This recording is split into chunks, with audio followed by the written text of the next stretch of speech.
What's happening, everyone? Before this next leg of podcast show starts, this is a reminder to you not to be a minge bag. Go over to Patreon, sign up for £1 a week and take advantage of all the Patreon perks. It is the Patreon that pays. We have a betting show on a Saturday, which the postman here is picking winners every single week. Yeah, the betting show comes out Saturday mornings, covers UFC and boxing, footy when we're in the footy season. But yeah, we're winning on a weekly basis. I can't remember the last week we didn't find some sort of winner. So yeah, as Andy says, don't be a minge bag, come and get involved.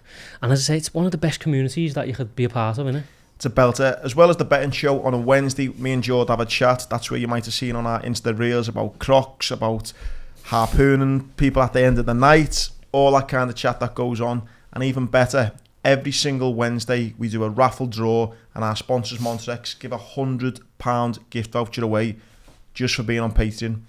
No better time to join. There's 30 plus episodes already that you can go back and watch. Again, no better time. Get involved. Don't be a minge bag. £1 a week, and we'll see you there. What's happening, everyone? It's Friday. It's the Sportscast. It's me, Andy Grant. It's me, Jordan Neal. I just realised we started recording. I've got a laptop and an iPad this time. You either look proper professional or like a fucking nerd. Yeah, I'm going for the nerd look. I'm going to go for nerd as well. Yeah. Hope you're all alright, people. This week, if your little kind of resolution, like me and you've been on a bit of a health kick, is get a health kick. Get on to German Pharma. Yep. Pro Hormones. Link is in the bio. You get 10% off when you type in Leg at checkout. All your supplements, all your wheys, your proteins, your bits that make you look amazing. Feel amazing. Feel amazing anyway. Got to put in the work as well. But get on them. Link is in the bio. Health Kick Kitchen and Wear Clothing. Get on them. Links in the bio. Right, George, big... I'm getting rid of this. He doesn't like... He's bottled the nerd look already. Oh, you can't even... I've never been more uncomfortable in my life. You can't pull off the nerd look, lad. At least we're together this week. We were last week, wasn't we? No, you were ready to go to Vegas. Oh, right, sorry, yeah. And I had the lurgy. Should we start on UFC then? I think we should. Because, I mean... It's the talking point of the week, isn't it? Well, there's, I've saw our fellow podcast friends, the Fight Disciples, get a bit of shit as well. Did you see Nick Pete's kind of breakdown of Paddy's fight? Venomous defense of Paddy. And then he kind of, someone quote tweeted him saying, like, never listening to this again. And he just done that Denzel gif saying, like, see you later, son. To be fair, like, Nick's been around Paddy and I understand it. But I agree with Nick on a lot, but not this time. I mean... No. He didn't win the fight. I thought he won it split. He didn't win the fight, and obviously I was in the thing, so it's obviously different than when you're watching it on telly and stuff, isn't it? Thing is, like, and I've sat next to you watching UFC. I'm a bagger. I'm a fucking shit bag, aren't I? When I'm watching it. But the thing is, like, it's not this like robbery thing. I don't agree with, and also it's not Paddy's fault. Paddy went in and fought the fight. It's my opinion that he got beat 2 rounds to 1. Well, I think it's going a little bit far now. Like, people are really laying into him, and as if he's somehow robbed the victory. Exactly, yeah. And I think in time, Paddy might look back on that fight week and that fight and regret a lot of the things that he done and said and the way he acted. Well, it didn't start off great. You know what? Actually, it did start off great for him, because there was that video that went round of him where his dog done a shit outside someone's house, and he's done the noble thing, and rather just leave it, he went and said, look, have you got some water? It's on SportsCenter, that. And everyone was like, wow. I mean, that is an amazing thing to do. I mean, that kind of cheesy quote is, your character is how you act when no one's watching. Yeah. So, I mean, what would you have done? I'd have kept walking. There's been times when I did have a dog and I did keep walking, so fair play, Paddy's a bigger man than me. I mean, it's, there's still leaves on the ground. You can, yeah, do you know what I mean? Can't you? So, listen, fair play, I think he showed great, like, his personality and character of, how he's acting when no one's watching type thing's an amazing thing. So it started off great. Yeah. But then all this stuff with Ariel Helwani comes out. And I haven't actually seen Ariel's response, but then I've seen bits of people's reaction to it and stuff. And I think, the truth lies, I think both of them could have handled it better. Me too, yeah. I mean... Because they've kind of ended up dogging each other when really it was like a bit of a... I'd say half a miscommunication. Yeah, I think the bad thing is that Paddy clearly was friends on some level with Ariel Helwani at some point. Ariel, who is one of the biggest journalists in MMA with a solo and individual platform, was giving Paddy time when no one else was. when no one, like, you see Paddy's first interview when he got him in the studio. This is a studio that's had like McGregor, had big stars, and he got Paddy in the studio, and Paddy was joking about how nobody knows him in America and nobody really stops him and all that stuff. So to then dog the person who was investing in your career is not right, in my opinion. Yeah. But as I said last week when like this first broke, I didn't wholeheartedly disagree with what Paddy was saying. Getting paid for your time is a thing that you know, in all other businesses it is a thing, but it's the fact that he was doing it with someone who historically doesn't like Ariel Helwani is why it come across wrong, in my opinion. Yeah, and I can see that's what the kind of rhetoric on social media was, which it was a bit like, from when I looked on Twitter, it looked like people had the view of Paddy's only saying this to kind of lick Dana's ass, basically, because he knows Dana hates him. Yeah. And then Ariel comes out with his then playing voice notes, which I think is a bit dog as well. You know, if me and you were having private conversations and we have a fallout and you go, look, well, he said this and said this to me. No, I would. You personally, can't, I'd never stoop that low. You can't start, because that's personal conversation. So I didn't like that either. And then, I don't know, like, Paddy's then the co-main event of a pay-per-view event. That's what's dominating the first part of the week. Then he gets on stage in the press conferences and says some stuff that, you know, nobody should say, in terms of, you know, he was calling, what was the word he used to describe Ilia Topuria? A mongrel. Like, do you know what I mean? Like, yeah. You know, that's not the sort of language that Paddy should be portraying, especially with the sort of thing, the stance he's took on mental health and all that stuff. Do you know what I mean? So then that turns more people against them. Well, if you'd only just seen, and again, I didn't see any of the weigh-in clips, I didn't see any of the press conference, but if you'd only seen the little odd clip which I did, you'd think it was Paddy and Topuria fighting. Yeah.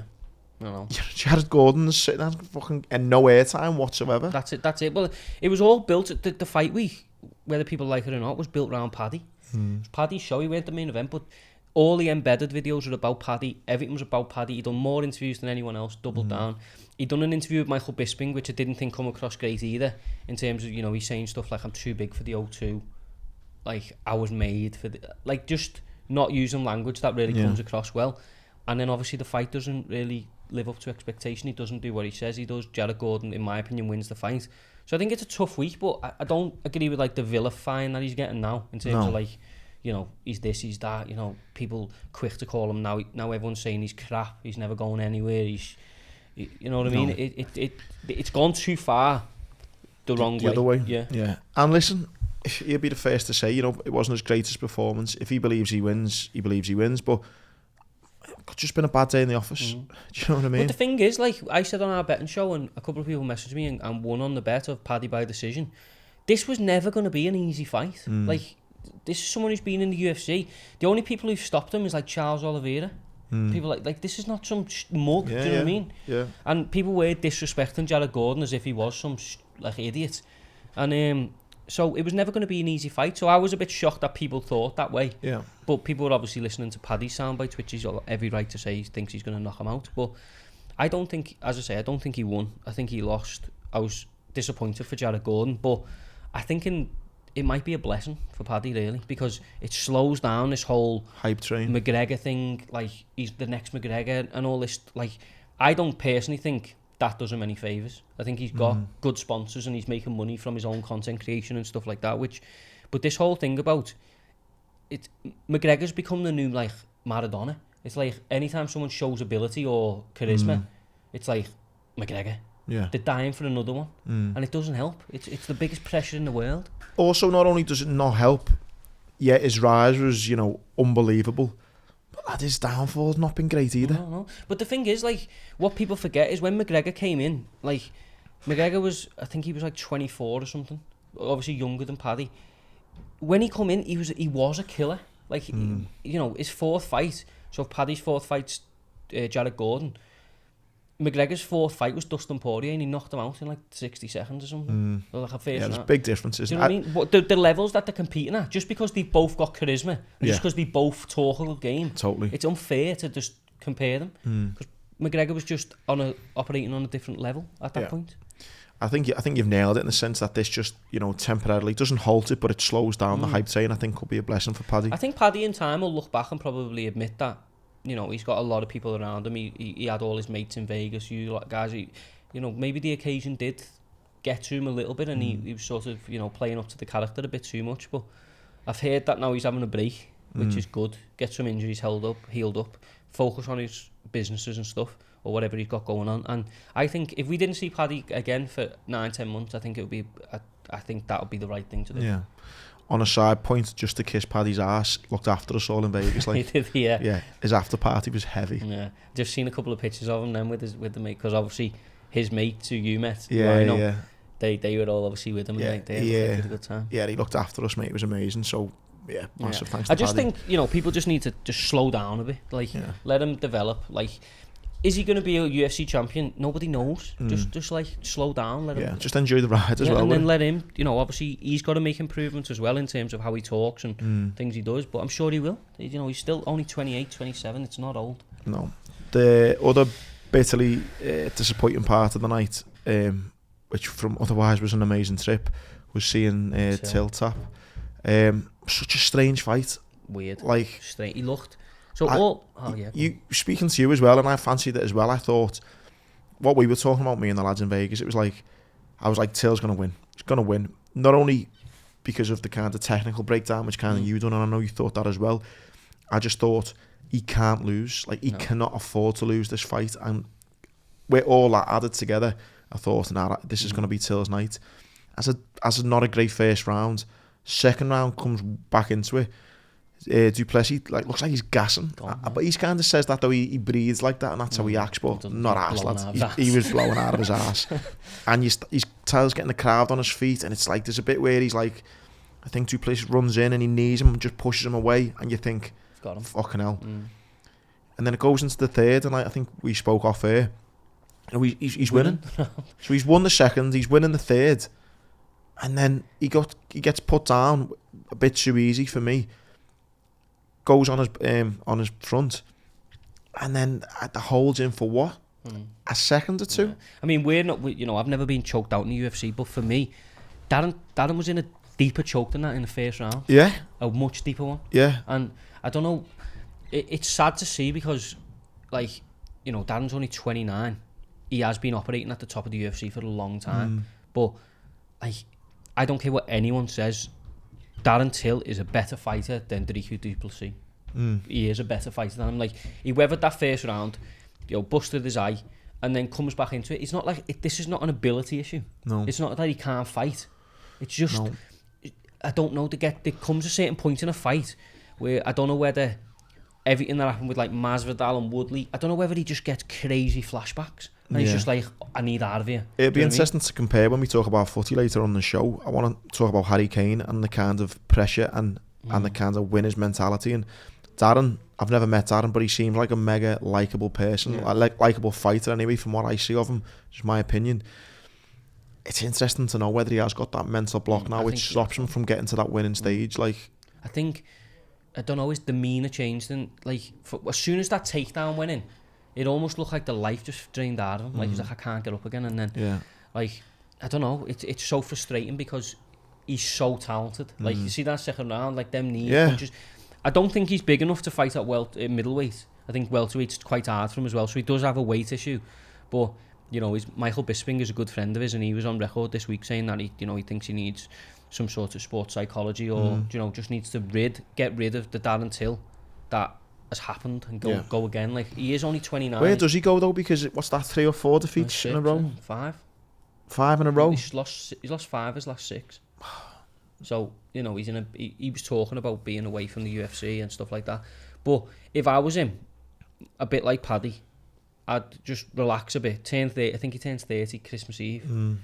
Go into the new year, get some coaches around you, get it, and then I would have another run at welterweight. Because I think the professionalism that he has now, in terms of, I don't think he's this party boy and that he once was. I think he can make welterweight, and I think if he gets his mind right and he goes, right, I've messed up, I'm going for one more run at welterweight, and then go and fight, I don't know, you know, Wonderboy, maybe a rematch, Kevin Owens, someone like that, and just make a run at welterweight, because you know, if Edwards could keep hold of the belt, then there's a huge fight there potentially. But I think he just, I was gutted for him now. I was. It was just not nice to see. Do you know what I mean? He's obviously, you know, he's dealing with something that none of us can understand or you know, appease with. Like, it's so hard, yeah, to even put yourself in his position and stuff. But I think the worst thing for him now will be sitting at home at Christmas and he's like, he'll know that choke went on and he'll know that he was 2.5 minutes away from winning that fight and everything looking different, you know. Because if he comes out of that first round, lights him up in the second and wins the third, everyone goes, Darren Till has fucking got it. He's game, you know what I mean? Like, everyone questions his heart's gone, and it's 2.5 minutes that changed that. That's the difference. It's a shame. Mate, someone else who looks game, fuck me, that supporter, mate, is sick. Yeah. He's a black belt, I think, as well, isn't he? Yeah. Well, that's his base. His base is Brazilian Jiu-Jitsu. But he fights like Tyson, though, lad. He's somehow just got these hands of stone as well. I love watching fighters, and you don't really know what the skill is. And I'm watching it live, watching him light this kid up, and then I watched it back when I got home, and I heard on commentary he's a Brazilian black belt. Brazilian Jiu-Jitsu just black belt. He's 25 as well. I'm like, wow, this kid's heavy. The other thing is, though, like, Bryce Mitchell is a very, very good grappler. He's one of the only fighters who's ever finished a fight by twister. I think there's been 3 in UFC history, and Bryce Mitchell's got one of them. Might have multiple. And he made a point of getting him on his back and throwing him down to finish the submission. He pancaked him, it's called, I think, lad. Just flipped him. I know. I was watching it, and I'm a massive Topuria fan, and when he was arguing with Paddy, even when we were in London in March, I was like, this is not the route to go down. Let's leave this one. He was impressive, lad. But he's ranked 9 now at featherweight, so, you know, by the end of next year he could well be fighting for the title. And honest to God, like, I know it's recency bias and people like that, but I've been saying it now for like maybe a year and a half. I don't know if anyone can live with him. I'll give you that. You have said for a while this Topuria kid's heavy, like, and I've seen it first hand. He is, lad. It's just it's the speed, lad. Yeah, he's ferocious, man. And he's a nasty bastard. Like, and he hates Paddy, which is not a good thing. No. One thing which I'll have to get you to fill me in because if anyone doesn't know, smoking weed in Vegas is legal. So I happen to have a little doobie just before, was it just after or just before Paddy's fighting him? I watched, I think, 2 minutes of the last fight. I didn't fucking miss much. And then I just had a little, this fucking spliff just knocked me out, lad. So I was just, your Jay woke me up, and I was just hoping that, you know, the camera never went on to me. So yeah, lad. I mean, you didn't miss much. I'm sure people aren't sitting around waiting for me to talk about the fight. It ended in a draw. I thought Ankalaev won, but it was in no way entertaining whatsoever. It was fucking awful. That spliff was a good idea then. The spliff was, I needed the spliff after watching it, but it was no good. Obviously, it is what it is. Sometimes like that, when you got a 12 fight card and the first 10 end in the distance, and then Paddy in the main event don't go. You know what I mean? It's just sometimes the way it works. But it was a good night. You know, like, I think we all learnt a lot about not only Paddy but, you know, the UFC all in general. Yeah. There's a lot going on in the UFC. Obviously, there's a little bit of a betting scandal going on with a coach. Is that in there about that? Yeah, so there's a coach called James Krause who... why weren't we in on it? I think he was in on it fixed and he still fucked up. Well, yeah, so he's... there's a bit of a betting scandal sort of flirting around MMA now because allegedly he was like betting on his own fighters who were going into fights with injuries and, you know, shit like this. Oh, really? Yeah. I mean, I don't know the full details. I've tried reading on it, but it's a big old grey area. But there's definitely something going on there. Fuck. Like for a moment, I think betting was banned in Canada. Betting on UFC in Canada was banned for a minute. So there's like a big shitstorm coming. Wow. But I think, you know, going into 2023, you know, we just learned a lot about the UFC. Obviously, they're coming back to England. And fighters that we like. That's Gold Cup weekend as well, you know. It's heavy. It's going to have to be a repeat for that of last year. Tuesday, Wednesday, Thursday, Friday, then the UFC in London. Go and tell the missus, I've got a book in a week's holiday. Andy Grant's taking you under his wing again. We're gonna have to pull some serious strings for them tickets, you know. A UFC pay-per-view event in the UK, lad, will sell out in fucking quicker. Well, we're gonna try, lad, anyway. See, fucking fight on a car, Pad. You'll be yeah, come on, Pad, yeah. And then this weekend to look forward to. Yeah, we have got one card to round out the year. Sean Strickland against Jared Cannonier. I mean, nobody outside of the hardcore I think that was the end of their UFC year with the big pay-per-view event. But there's some good fights. Arman Sarukian's on there in the co-main event, who's a beast. The main event will be good, but Sean Strickland's just a lunatic, and he's like proper just. Yeah. He went in. He's the New Zealand, is he? Where's he from? He's from America, but he's just an absolute big baldy one. Yeah. He says. Why do I think he was Australian or something? He said something the other day about so in the media day this week, he said as UFC fighters we're basically just prostitutes for Dana White. He says take your clothes off and go and have a fight with him, and we're just all like, yeah, how much? And he pays us and we do it. That's essentially Lad, that's do you know what? Great analogy. He's a fucking weird guy. I like him. In his own little weird way, he just makes sense. Yeah. Do you know what I mean? But yeah, he as Edmund Shabazian, who won on the card you watched on the prelims, he'd been training with Sean Strickland, and basically someone asked him about it. He was like, yeah, well, what happened is he come into my gym as a little pussy virgin. I started fucking him, like, proverbially, and then look at him, now he's fucking people. That was his sum up of how he's helped Edmund Shabazian. But yeah, he's a crazy little weirdo. But there's people on there who could be Paddy's next fight, in terms of not Sarukian, but Drew Dober, Bobby Green, people like that who Paddy might fight. So there's a bit of interest, and we will do the betting show. Do you want to go straight into boxing or leave that till the end? We'll do boxing last. I mean, we only had a little bit, didn't we? We can finish on that. There's a Rocky Fielding's fighting this weekend. Let's go on to the old foosball then. So it's only natural, isn't it? So you were happy then England got beat? I was gutted, lads, I'll be honest. Didn't you see me video? I sent you, I know, you did send the video to us and RJ. Yeah, Jay showed me, yeah. I had a one-man party in my kitchen. I know, you bladdered, lad. What? I got a couple of beers in, just got them in, thought, I'm just going to leave them over there just for when it happens. And then played the old French national anthem. You're a tit. Rami and Delamai's on, or whatever it's called. I don't know all the words. Put that on Alexa. Repeat. Crack my beers open. No. Just had a little dance. See, I only hate England because of the fans. When it comes to the actual country doing well at football and the players, I actually want them to win. I only hate England because of the fans. Let that be known. So I actually You're turning. Maybe I am, because you just want in on the what plan. I liked about it was in Qatar, there didn't seem to be that many bell-ins there because they basically weren't allowed to go. Yeah. So I was kind of a bit more on side with England, to be fair. Do you know when, like, we're going to play Leicester, right, on December the 30th? Well, that's when I go back to hating England again, because all the fans will... Well, I just have. Okay. Were you in Vegas giving it one of them? Go on, England, God save the king. No, I was with Vicey though, and Vicey sung the national anthem. Did he? Yeah. Did you give him a little body shot? Nah, I carried on drinking my beer, lad. Jay started singing it. Yeah, I know, he's that type of guy though. Nah, so we were all cheering for England in Vegas. It was a great day, great start to the day. 11 in the morning, kicked off. Well, it was a great start to the day, yeah. Well, so my point I was just mentioning then about Darren Till and Harry Kane. We're having a great debate about this while we're watching it. You know, he's not won anything, by the way. You know, he's not won anything in his career. We've had this conversation. He's won nothing. But when it comes to that penalty, I just think there are certain players, Steven Gerrard being one of them, and before anyone even comes at me with he didn't win the Premier League. No, he didn't, but he won pretty much everything else. Yeah. There are certain players, even when you're in school and it's PE and it's last minute, you know, there's always that kid who just, normally was it you, yeah? That kid who you could just go, he's going to win us the game. He's going to have a man of the match performance. He'll save the day. You know, Gerrard's one of them. You look at like Rooney on his debut. You look like Messi, Ronaldo. There's certain players who you just go, last minute, who you giving the ball to. Mm-hmm. Harry Kane is not that guy. In my opinion, I don't think he's that guy. He's not been in that situation enough, has he? He's been in, I listened on a TalkSport phone-in.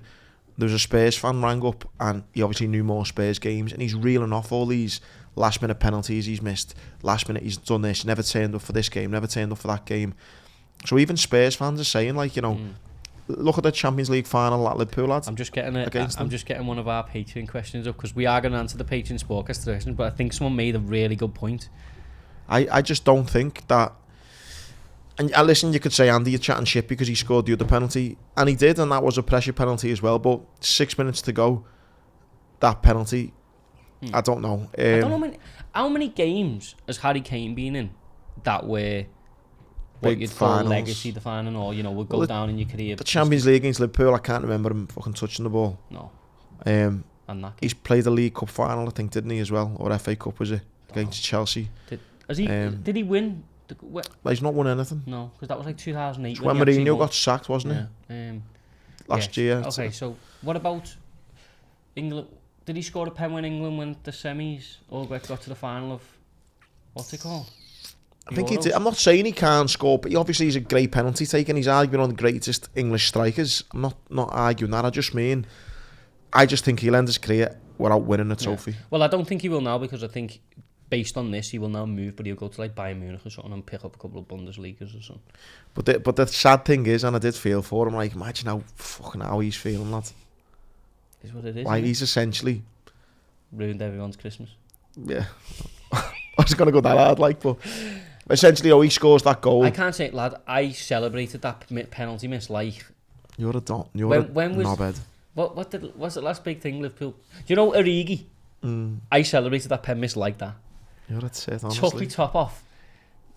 Kicked the radiator which hurt. And I was on my knees and literally, get in. I fucking just went down the fucking craps table and lost another £100 and just doubled down on me shit start of the day. The thing is, and I'm not trying to blow me on trumpet, I told everyone England would lose when they played anyone with a heartbeat, and they did.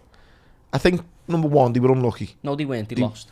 Listen, let me get to the point. They were unlucky in that 90 minutes. The referee, I thought, had a stinker. No. Should have sent the man off after he brought Kane down. Kane scores that. It's 2-2 against 10 men with 15, 20 minutes to go. They weren't unlucky though, lad. They didn't deserve to win the game. Well, the point I will say that which half does back it up. Robbie Savage made a great point, and when Robbie Savage is making great point, that's when you know that's England. You've had one too many beers. Yeah. But for England to make this World Cup final, right? All England had to do to make the World Cup final was get a result against USA, Iran, Wales, Senegal, France, and Morocco. Then they're in the final. But that's England's level. But that is the frustrating thing for anyone who wants to bang the English drum. Yeah. You know. But someone else did the other thing, and they had to beat one decent team. I know I joke about it, and I know I don't support them. This notion that England are this world class team is so far wrong, lad. They're not world class in any way. The manager is dreadful. And I mean dreadful. They've got world-class players, lad. But that doesn't make it a world-class team, lad. All right, well, they've got world-class potential. That needs to be unlocked. 100%, but how many teams have we seen throw money at things? And I know you don't throw money in international football, but have this like plethora of talent that they can't get to work. England have never, ever, ever, ever had a world-class team, ever. You're being a bit... I think they were unlucky, Joe, that result. Lad, unlucky doesn't count in a I know it doesn't. I know it doesn't. Unlucky doesn't get you nowhere. And neither got beat by Morocco as well. They wouldn't have. Morocco were a decent side. That they conceded 2 goals in the entire thing, and this like thing of we're great because we're England, and then you look at teams who are actually overachieving or actually playing well. They don't. It's like, we just smashed them. Well, you wouldn't because you've never proved that you could do that. Do you keep Southgate in a job or not, mate? He's crap, and would you go for another English manager? Steven Gerrard will get it. I'll guarantee you. And you know why he'll succeed in it? Because it's completely different ball games, club footy. Imagine it. That's fucking out of the blue, lad. Stevie will get it, and he'll probably do well. But no, I don't understand how anyone can look at Gareth Southgate and think he is a man to lead a winning team. You know what's dead interesting on that point, which kind of does back your point up, is loads of people kind of laud him as a great England manager who's had great success. And to be fair, he got to a semi, a final, all right, maybe dipped out here with a quarter final. And you think, wow, it's great. But would anyone be clamouring for him at their Premier League club? No. He also got beat like 4-0 by Denmark at home. With all these great players that everyone says are world class. What I am buzzing about with this World Cup is, I mean, it would have been nice if Morocco would have come through, but as a football, fan, you've probably got the 2 best teams, the 2 best players going against each other. That's another thing I don't agree with. I know this. I'm not having Mbappe. You're a tit then, aren't you? I'm not, lad. Honest to You've God. said a few knobhead things, lad. You're breaking a record. How long are we in here? We're in. Why? Because I don't support England. No. My Stevie G one was good. We're 28 minutes what in, lad, and you've said a few knobhead things. I just don't. Look, he's a good player, right? No, but he's not. He is not the best player in the world. Go on. Elaborate, go on. Kyle Walker pocketed him. Did he? Yeah, lad, he did. Did he? What did he do in that game? Mbappe was integral to their first goal. Lad, he wasn't. He comes inside into the middle. And passes the ball. Yeah, To the guy who scores. He scores from 35 yards out. That's not an assist. That's water carrying at best. Mbappe, the move starts off, France's left back, comes through, goes down the left, Mbappe, they cut inside, go over to the right, pull it back to the centre, that Tushimani, whatever, scores. So he's had a role in the goal. Okay, yeah, he had a role in the goal, which is fine. He is not the best player in the world. If I said to you right now, you can have Mbappe or Haaland, who would you pick? Do not say Mbappe, because I will stand up and walk out this place. You wouldn't pick Mbappe. You're just doing it for the argument. Haaland is. I think it's a toss of a coin. Fuck off and get to fuck. Haaland's maybe got a bit more of an argument because he's in the Prem now, proving it. Lads, I don't. He's a good player. Where's this kind of massive disparity come from? I mean, because he just is better. I've not, to be honest, I've not watched enough of him at club football, which is why I bought into him being the best player in the world, or whatever people call him. The commentator called him the best player in the world. I was like, he's up there, lad. I'm not having it, lad. I'm not having it one bit. I looked at him and went, yeah, good player. You know, can get on his bike and move the game up the pitch, which is integral to any good team. But this whole thing of him being like I don't know, like a one-man band, an unbelievable player, I just don't see it. I do. I just do not see it. I think it's George off to spec saves at the end of this record. It's all shit and no substance whatsoever. So it's gone from he's not the world class to he's shit with no substance. It's all shit. Everything's like, it's just a load of shit thrown at him. There's no substance to actually back up as him being this world class, unbelievable. He's 24. Potentially on Sunday, he's won 2 World Cups. Yeah, France are a fucking great team. Yeah, and he's fucking. What was it? He might be getting top goal scorer for them. That's what I mean. I'm not saying he's shit. That's not what I'm saying. I'm just saying he's not the best player in the world. Well, and Haaland's younger than him. He's gonna be up there, lad.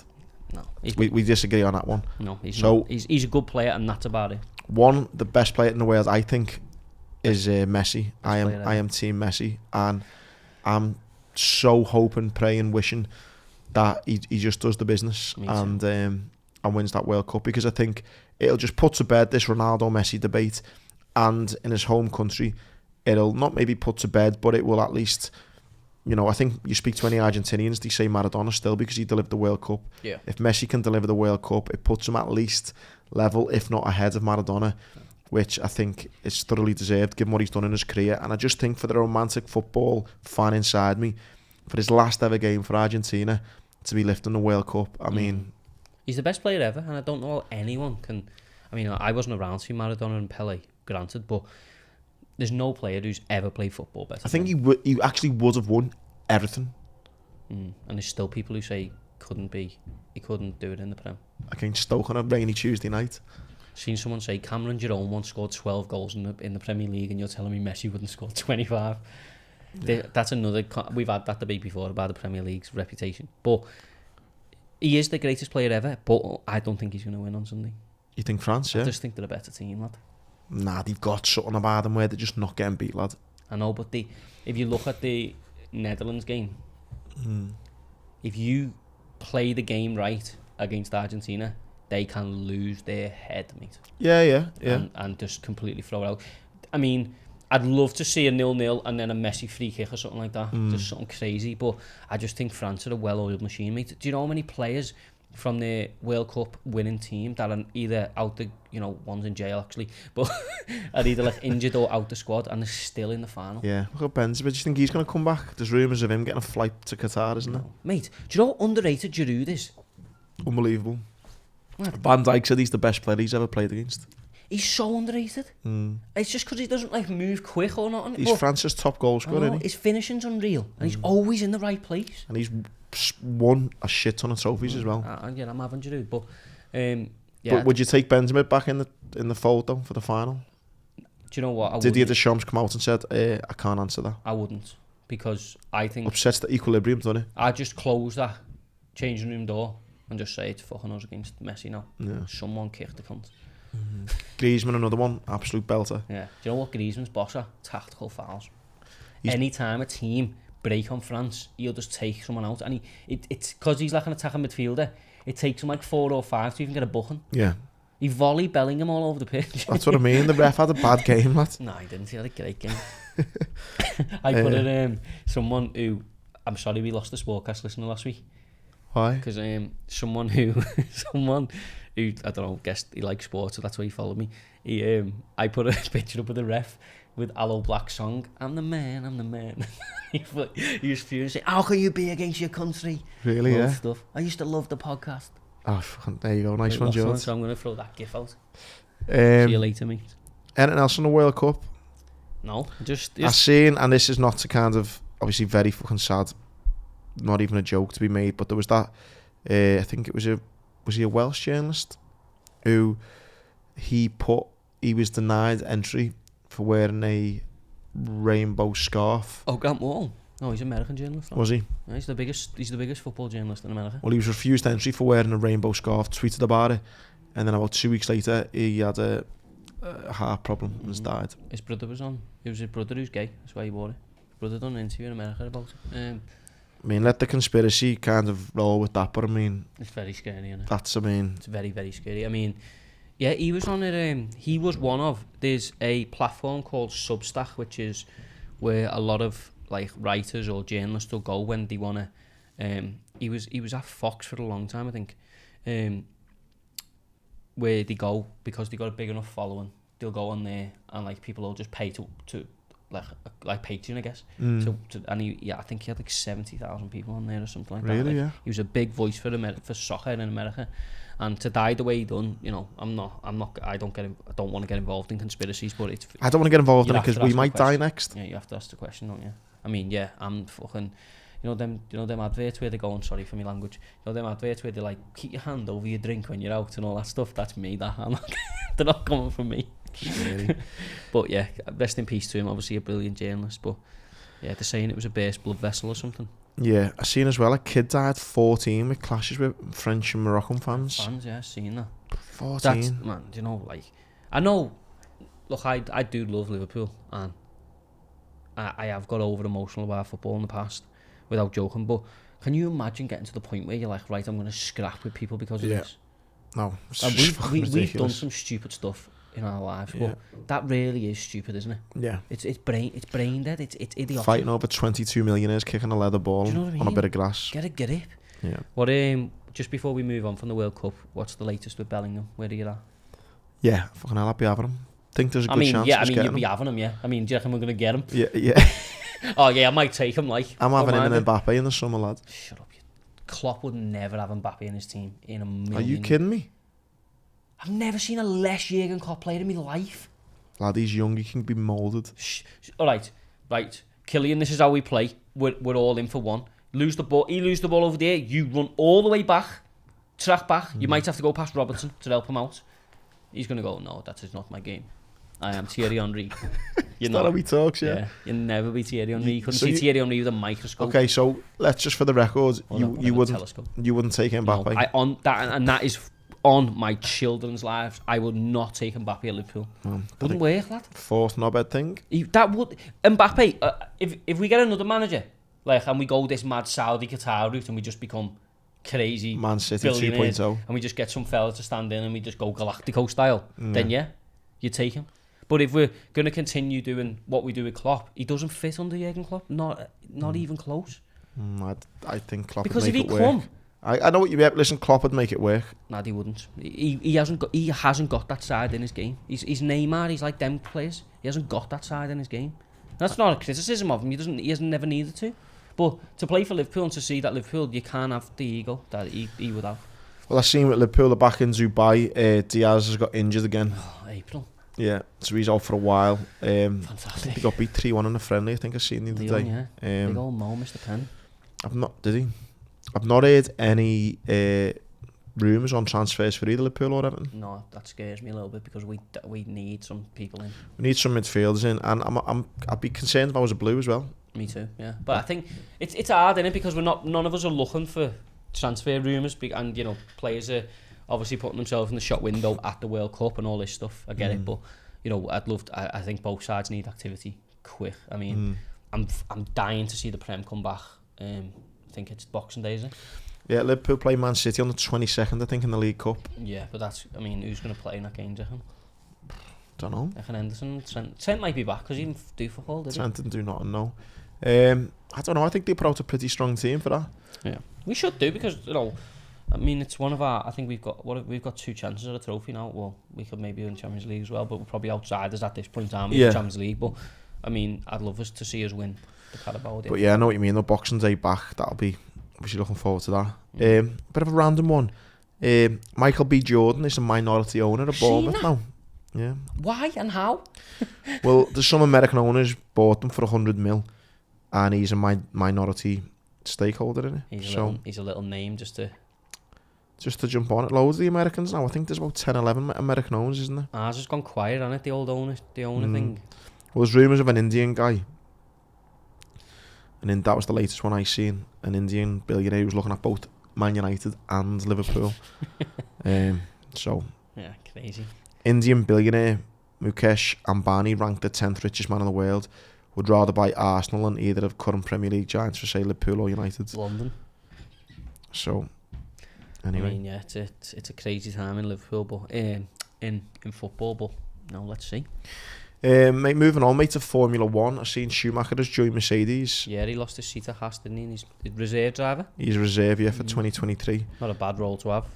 No, and I think the most exciting news that come out of the F1 this week for me personally was the dates came out for the 2023 season.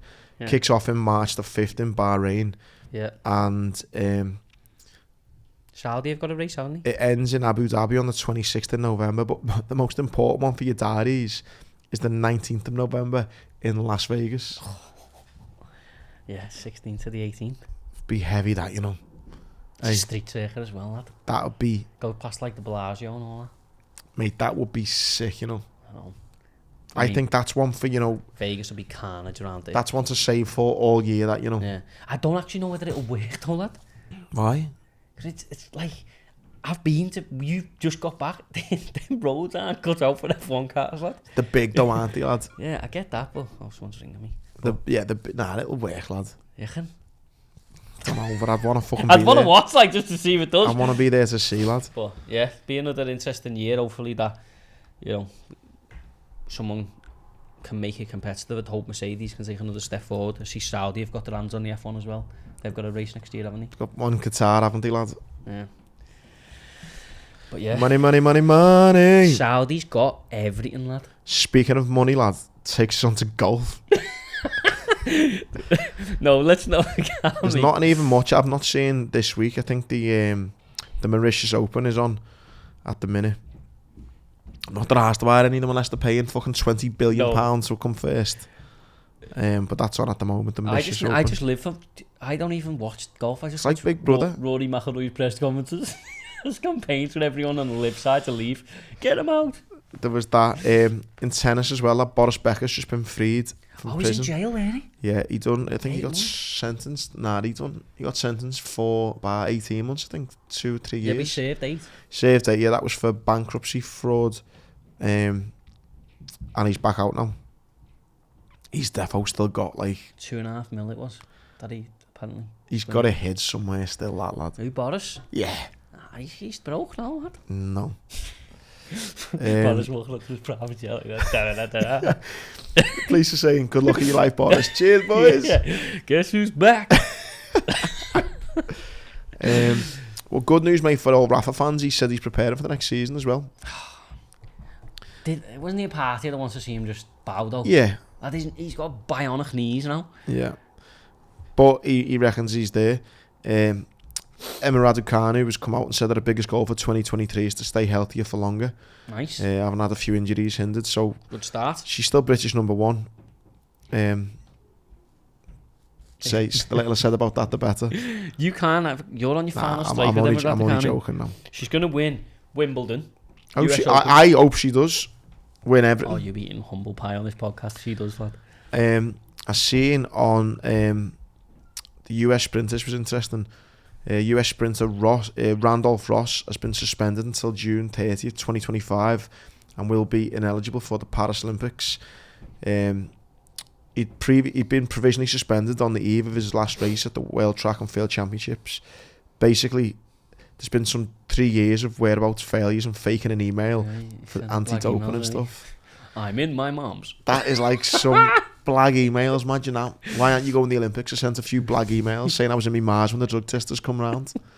Sorry, I am out of office right now. There's got to be some more sophisticated ways to get out of fucking drug cheating. Desperate people do desperate things, lad.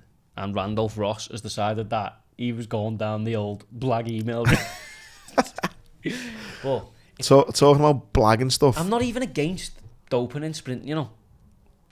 No, Lad, I think he should open it up. I think we just go roid rage and we just start seeing people do like 5 seconds. Imagine what do you reckon the limit would be though? I reckon he'd take a second off.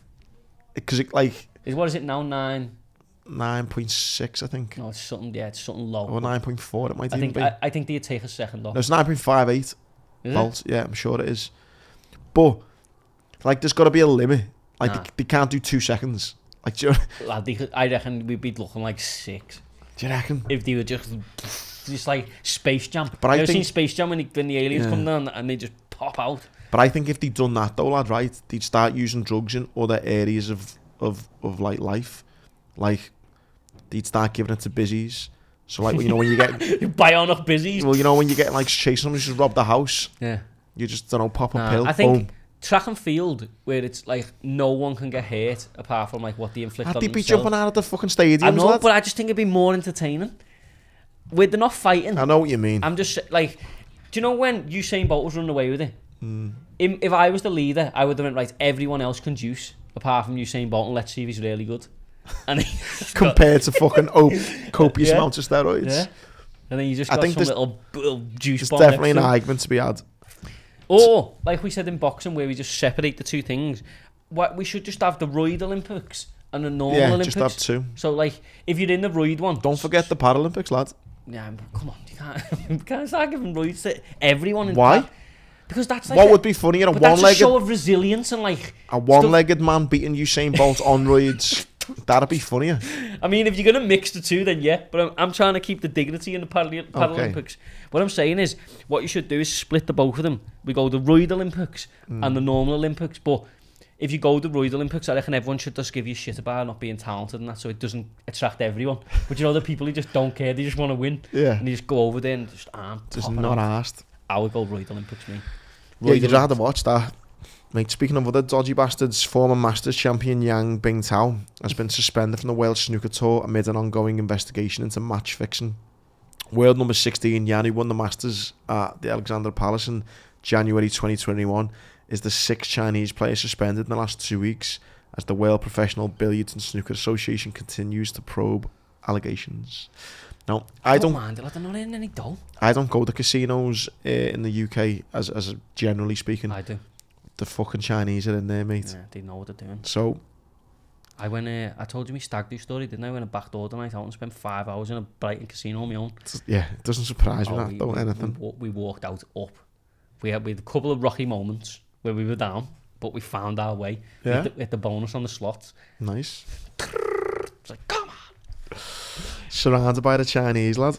But surrounded by Yan himself, lad. But yeah, no one should play online casino. But I'm saying, if you're ever in a casino, like, it is a good place to enjoy. But do you know, like automated casino, like on betting apps, that's bad, man. I think that should be illegal. If you'd ever think about going on there, just do not do it. Mate, keep it on the snooker a minute, mate. Did you see? By the way, on him, what sort of dough was he earning as a snooker journeyman or whatever? I know he's won. He's 16th in the world, lad. So I mean, he's wearing a few $100,000 at least. I would have thought. Do you reckon? Yeah. Lad, there's not that money in it, you know. I reckon like the top dogs are. Lad, he will have earned decent dough, hundreds of thousands. Easy. Well, then he's an idiot, but yeah. Yeah, but he might have had on hundreds of thousands had on his bet. Yeah. But anyway, Ronnie, did you see Ronnie? We played the guy called airplane mode. Well, no, Ronnie's he's just beat the guy 4-2, Deshwat Pumajang in the English Open. Fantastic. People give you stick for your pronunciations, but that was really done all right today, haven't I? So the running joke on Patreon is I can never pronounce anyone's name when people ask us questions, but I've done all right there. Do you know we talking about Nick and the Fight Disciples? No, I like the podcast. It's brilliant if anyone loves the boxing and MMA. Because he was ranting about Paddy, he kept calling. I was seeing it. Grant Jordan. Yeah. The Garrett Jordan. Garrett Jordan, yeah. But Ronnie played the game. He's like, this charismatic guy, this Poomjang guy, and he just kept on spawning it. He got beat in the end 4-2, but lad, he was just like, it's like when me and you played pool the other week in the Sportscast. He was just like, you were lucky that day. Right, whatever. We're going to do the finale of the Sportcast series live on Patreon, but we're going to do it live. Yeah, we're going to get people there, aren't we, for it? That was that. So if you want to just finish off on your boxing, George, because then we'll take some questions as well from the floor. Yeah, I mean, boxing, not much has really happened apart from, Conor Benn now has come out and he made a statement saying that he's innocent and that everyone's going to see why in the coming week. It's going to be the new year now. Eddie seems to have turned completely confident that he is innocent, which I mean they're going to have to come up with something good to convince me. I think he'll get away with it on a technicality or a legal issue. I don't think the morality of it will change. I think people will still have him down as a cheat. His reputation's in bits. I don't care what anyone says. Yeah. Like the next time he fights, everyone will want to see him get beat, and that's going to be a complete change from what he was in terms of everyone was behind him, really. Getting behind the. And I think he still will be innocent in the court of law. In regards to whatever bullshit, loophole. But I mean, judged in the streets, if you like, he's fucked. He looks, I think, notably thinner as well, doesn't he? Have you seen him? No, lad. He looks notably. He's not on the. He's not on the fucking. He's not wearing vests anymore. On I'll tell you that. Pregnant woman fertilizer thing, no. Lad, them big old straps are gone. Back down to the guy that we all didn't think that was that good in like 2017 or whatever it was, but. Yeah, so that was it. Obviously, we've rumbled on with, we got a bit of feedback, didn't we, from what we talked about with Fury and Chisora. Now, rolling on that he might fight Usyk in the new year. Joshua's going to fight Dillian Whyte.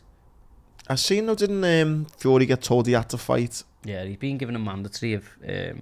so doesn't he have to fight him next then? No, they'll come round that. But, yeah, some mandatories are put in there, but it won't happen. I'm still not convinced the Usyk fight will still happen, if I'm totally honest. Joshua's now looking for a new training team. He's back over in America looking for more coaches. A fucking new one? Yeah, so Garcia... Now, didn't he do this before the last one? Garcia lasted one fight, so he's back over there. At what point you look in the mirror and go, it's probably me? But, yeah, he's going to fight... he's going to fight Dillian Whyte in April, apparently. Joshua? It was a good fight that the first time, wasn't it? But I mean, I'm not against it, if I'm totally honest. I think he knocks Whyte out. I think it's a good confidence builder. I think it probably does the O2. So I'm not mad against it. I just think, I just hope Eddie doesn't try and sell it as some big unified title fight, because it's not, you know what I mean? Dillian Whyte is damaged goods. He's going to get knocked out sooner rather than later. Callum's returning. Callum Smith, March 11th at the Echo. Yeah. I'm refusing to call it the M&S Bank Arena because it is. Paddy Lacey's on that. Paddy Lacey is on that. We will be supporting. It's apparently a few good fights going to be on there. Could be. I know there's whispers that Callum's opponent will be Lyndon Arthur, which is a good fight. Obviously, beat Anthony Yard, got beaten in the rematch, but decent lad from Manchester who's got good ability. So that'll be a good fight. And then we've had a couple of belts changing hands this weekend. Obviously with Warrington getting beat by Lopez. Looks now that Lopez will fight Michael Conlon on Paddy's weekend at Madison Square Garden. So that'll be a bit heavy. I've done a Paddy's fight in Madison Square Garden, yeah. Good. I just need to rob a bank. That's my New Year's resolution. There's too much I want to do in 2023. What are you trying to do in 2023? And at the moment, my financial capability ain't cutting it. Yeah. Mate, I want to do Cheltenham and the UFC that weekend. Yeah, that's a heavy. I mean, if you're talking to me about a Paddy's fight in Madison Square, I'd be game for that. Yeah, I'm really... Vegas for the Grand Prix. Are you looking at it? Oh, lads, I've got the Vegas bug. I've only just got back. Yeah, you have. Maybe ask me next week and I'll be like, I'm not arsed, but at the minute I'm like... I'm in the gym. Yeah, get there. Yeah.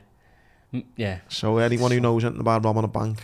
Yeah, come and talk to come in with DMs. Yeah, it's been a bit of a... Obviously, Crawford knocked out David Avanesian. And then there's been a big glove drama because, so basically his gloves were all ripped on the side. And he put a picture of them, and then Lonsdale, who were doing the gloves, have said, they were defect. We sent you bad gloves. So now there's a bit of a David Avanesian got knocked out cold.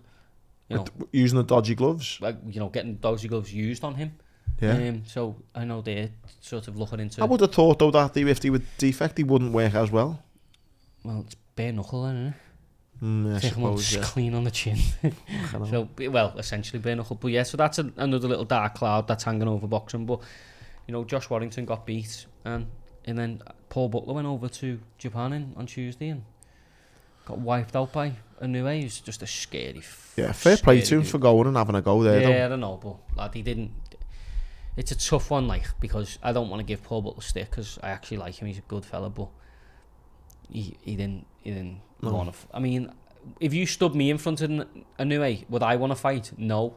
I would do exactly what he did, so I'm not trying to criticise him, but in a fight for every single belt in the division, you know, there was points where Inoue had his hands behind his back and was like looking at his corner as if to say, there's like a sparring session, and then, you know, lands a horrible body shot in the 11th and then finishes the fight, and he's a monster. He's going up again, another division.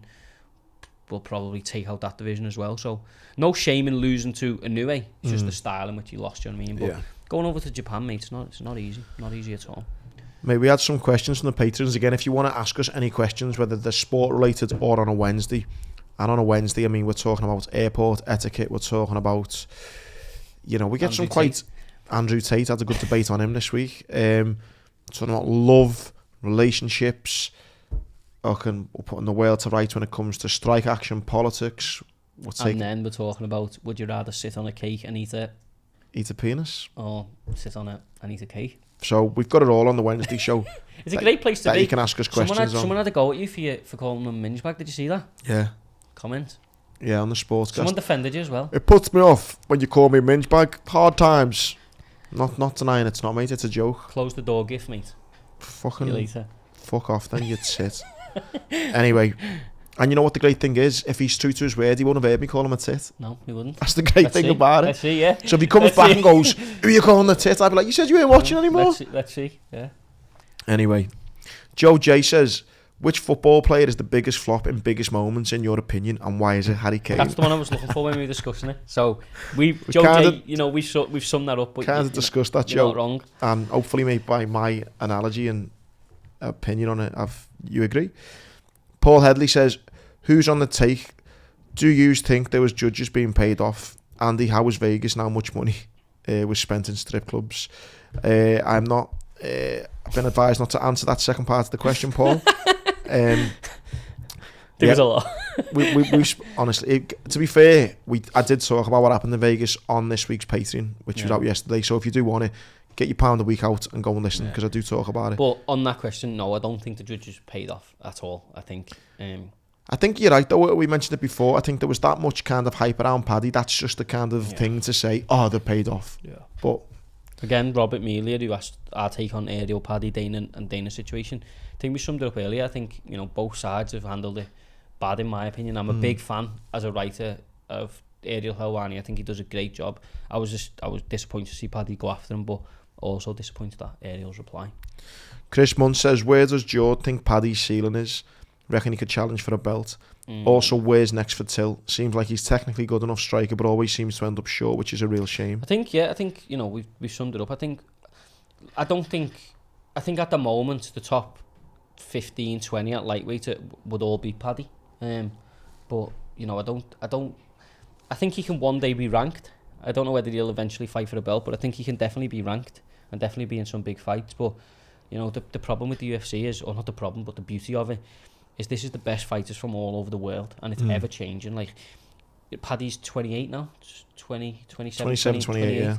There's, within 6 months, there'll be a 22-year-old lightweight killer who's coming through. It's never stops. Do you know what I mean? So everything has to align for you to become top of the division, and I think that's why, to answer the second part of your question about what's next for Till, I think that's why I struggle with the criticism of Till, because, you know, at 25, 26, he was at the top of the welterweight division. He made it to the top, and it's very hard to do.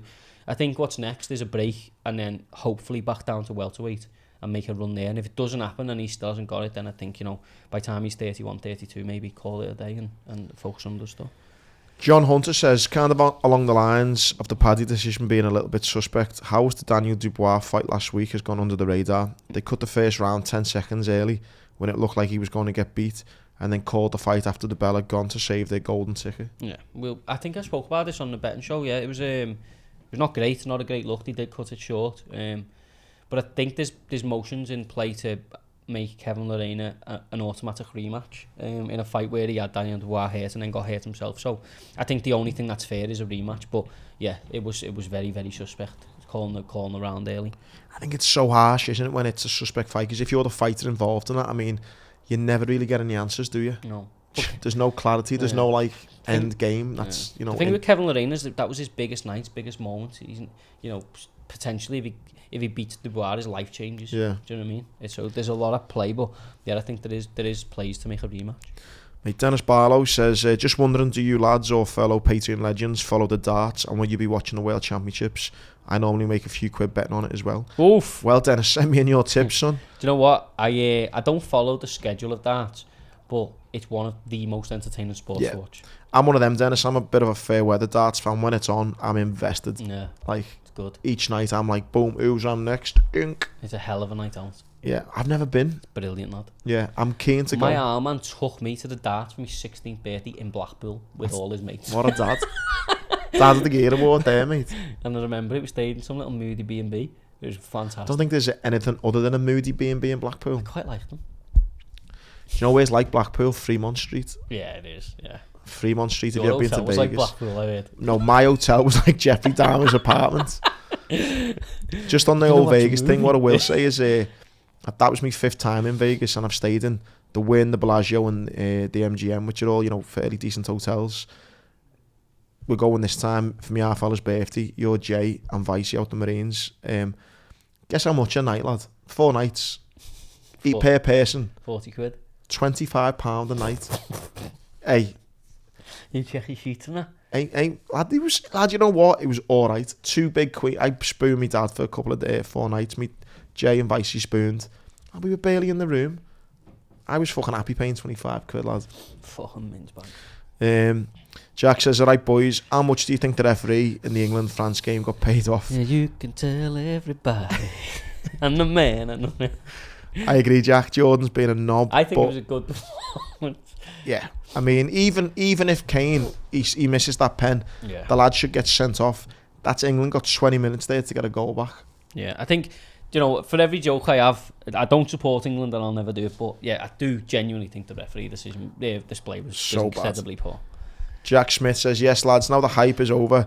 Who's going to win the World Cup? I'm writing this before Argentina and Croatia, just solely because I'm Messi over Ronaldo and I want Argentina to win to settle that debate. Jack, mate, you're a man of my heart. France just know to win, but Morocco side look boss. My head says France, but my heart says Argentina. And he says, do you also think Liverpool sign Bellingham? I think France will win. I think they're a better team. I think Messi needs to. If Argentina are to win, it's because Messi wins the cup for them. I just think France are a better team. You know what? I'd arguably agree. France are a better team, but I'm like Jack. I'm just everything about Argentina, Messi, and I want the football. I want the football gods to be just go. You know what? There you go, son. I do. That's it. I want Messi to win it. I just think France will. But I do think Liverpool sign Bellingham. Yeah, and he'll be number 8 captain, and he'll be with us for 25 years. I think. Yeah, I said that last week. I think he'll sign. Anthony Short says, if Argentina win the World Cup, should Messi just hang the boots up Sunday, never play again? Yeah, drop the mic moments. I think he does that within the Argentina team, but I don't think he does I think he wins the Champions League with PSG, maybe then does at the end of the season. Yeah, he's going to go and play for Phil Neville, isn't he? Yeah. Darren Garmy says, one for Jordan. Would your ideal plan be for Paddy Pimblett in 2023 if you could give him 3 fights? Oof. You've just said before you only want him to fight once. Yeah, no, I wouldn't mind him fighting twice, but I think he should maybe try and fight someone like Matt Brown, someone like that, or rematch with Jared Gordon, someone along them lines. Just don't get fast-tracked into ranked fights just yet. But I think he's going to have to accept that they're going to be on a lower platform than co-main on a pay-per-view event. Alex says, what do you think about be the best thing for Till? We've already spoke about that, really. Paul Miney says, does Lawrence Okoli merit being offered a deal to be the face of Sky Sports Boxing? Well, this is a big talking point in boxing that... it's so basically Lawrence Okoli is trying to get out of his deal with Matchroom to become the face of Sky Sports Boxing and get paid double what he's ever been paid. But when you look at his performances, yes, he's a cruiserweight champion, but he's not someone who you're gonna. If Lawrence Okoli's headlining Sky Sports events on a Saturday night, and you say to me, lad, we've got something going on, do you want to come? I probably would watch the boxing because I'm me, but I think most people would be like, I'm going out. Do you know what I mean? I'll catch it up tomorrow. And I think to be the face of anything, or to be the face of any broadcaster, you don't have to just be a good boxer, you have to bring more. You have to be a personality, you have to be exciting to watch, you have to be, or divisive. One of the two. And the last one for this week, it's Merlin says, right lads, been watching a lot of 3 versus 3 MMA. 3v3? I don't even know what that is. That's 3 men versus 3 men in one cage. Shut up. That's a thing. Yeah, apparently. And with the World Cup on, it made me think who would win in a UFC World Cup. Russia have Islam Khabib, Khamzat. England have Tom Leon Allen. I mean, Khabib. Personally think Georgia would have a strong chance as well as Mexico. I mean, Islam, Khabib and Khamzat would batter England, but the only thing I think England would win, Tom Aspinall's a big dude, you know. Yeah. He could start swinging for people and take them clean out. And I think Georgia would have a great chance, especially with the Lidze and obviously Ilya Topuria. They would be the greatest thing about that question. I've just been enlightened to this new world. Yeah, you're going straight home. Straight home watching that. I think forget the school run, lad. I'm going to YouTube 3v3 MMA. Islam, Khabib and Khamzat would beat Tom, Leon and Arnold Allen. I think they'd tap Arnold Allen early, grind Leon down, and then just 3 versus 1 on Tom. He's just going to have to throw elbows. Yeah. Get off. Like that Attack of the Zombie things or something. Before we go, just something I'll touch on our betting show, but it's not a big show, so there wasn't really need to just cover it. But Rocky Fielding goes for 2-time, 2-weight British champion this weekend against Dan Aziz. Obviously, you know Rocky. Actually, funny, I watched the Dan Aziz fight in the Echo with Rocky when you were at the bar, and now he's fighting him. And so it was a good, hopefully, all the best to him, but we'll break the fight down properly on the betting show. Best of luck to Rocky. Enjoyed those questions. Don't forget, if you want to get questions in, sign up on Patreon. It's £1 a week and you get your extra show, and plus we done a good interview with Jay Johnson, the actor. Yeah, it's coming out. And that'll be out as well on Patreon for early doors access. And big thanks again. Hope you all have a boss weekend. Hope you get sorted for Christmas. And do us a favour, if you know someone who likes the podcast, get them signed up on Patreon. That can be an easy Christmas present. Don't need to do no shopping, no nothing. Online, get it done. It's done. That's what I'm giving all my mates. Nice one. Cheers.